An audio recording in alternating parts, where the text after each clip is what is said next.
Arif Zeynalzadə 297 nömrəli məktəbin 8-ci sinifində oxuyur. Uşaq yaşlarından, həmyaşıdlarından fərqlənən Arifin özünə məxsus bacarıqları və fəaliyyəti var. Atam falan mən əşyalarında, maşın və s. bir şeylər, onu sökməyə başladım. Söktüm və yeni bir şey düzəltməyə başladım. Sonra da bildim ki, mənim bu sahəyə çox marağım vardı, yəni.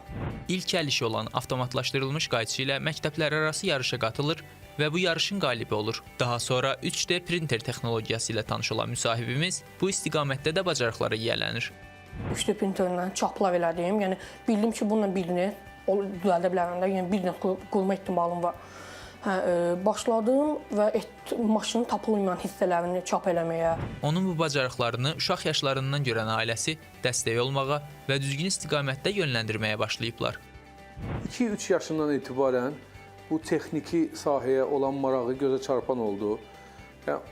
Elektriklə işləyən oyuncaqlardır, uzaqdan idarə olunan oyuncaqları sökməklə, təkrar yığmaqla, hətta körlanan oyuncaqları bərpa eləməklə bizim diqqətimizi çəkdi və biz başa düşdük ki, bu sahəyə meyillidir. Maraqlıdır. Bu bacarıqlar Arifə irsən keçib, yoxsa sonradan qazanılıb? Nəsildə sırf bu mexanikləşdirilmə və robotlaşdırma ilə məşğul olan insanlar olmasa belə, amma texniki sahədə çalışan insanlarımız çoxdur. Məsəl üçün, mənim babam neft-kimya mühəndisi olub, mənim atam dəmir yolçu olub və orada ağır tonajlı elektrovozların təmiratı sexinin müdiri olub uzun müddətlər. Mən özüm də bu sahəyə çox böyük marağım olub uşaqlıqdan. Yəni, haradasa məndə də olub, yəqin ki, qanla ona da keçib.